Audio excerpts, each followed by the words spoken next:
Social मीडियाचा use me पण करतो. प्रश्न हा आहे, सोशल मीडिया आपण यूज करते, आपण सोशल मीडियाचा यूज करतो. क्वेश्चन इज दॅट जर तुम्ही सोशल मीडिया यूज करत असाल कॉंग्रॅच्युलेशन्स, पण सोशल मीडिया यूज करत असेल फार मोठी डोक्याची घंटा आहे.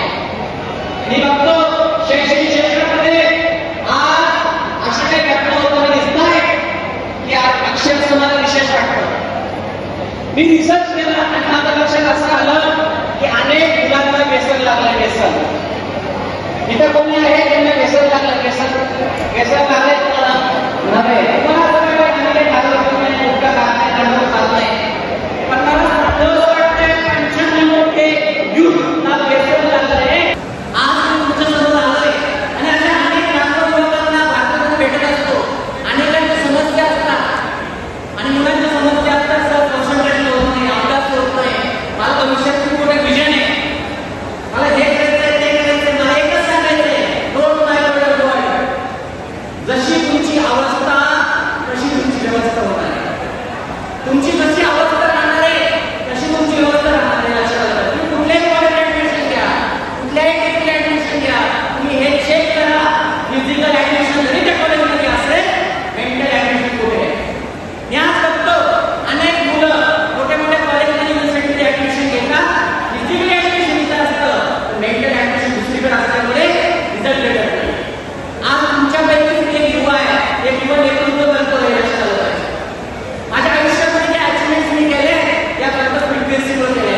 मला आजकाल फोन येत असतात, सर आयपीएलची मॅच सुरू आहे, मुंबई इंडियन्सची मॅच जमणार की नाही. मला एकच सांगायचंय, आपण दुसऱ्यांची मॅच बघण्यापेक्षा आपण असं काहीतरी केलं पाहिजे की आपली मॅच कुठे बघितली पाहिजे आणि ती आपल्या क्षेत्रामध्ये आपण नक्की करू शकतो. हे लक्षात आलं पाहिजे. भारत हा आपण बघतोय महासत्ता स्थापन करतोय. फार महत्वाचे पॉईंट वरती बघतो, लक्षात घ्या. भारत हा महासत्ता स्थापन करतोय आणि दुसऱ्या देशांना असं वाटतंय भारताने महासत्ता स्थापन नाही केली पाहिजे, पण भारतापेक्षा षडयंत्र केलं जात आहे. भारताला त्रास करण्यासाठी षडयंत्र केलं जात आहे. भारत विकसित नाही झाला पाहिजे त्याच्यासाठी षडयंत्र केलं जात आहे. भारत संपला पाहिजे त्याच्यासाठी विशेष प्लॅन केला जात आहे. त्या माध्यमातून केले जातात, वेगवेगळे जाळे आखले जात आहेत. पण त्याच्या देशाचे पंतप्रधान नरेंद्र मोदी असल्यामुळे त्यांना आता यश मिळत नाहीये.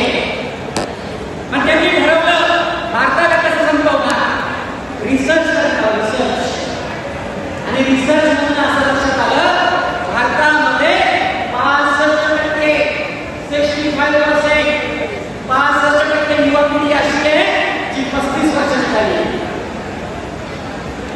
ही 35 वर्षाच्या खालीची युवा पिढी आहे, ही जर संपली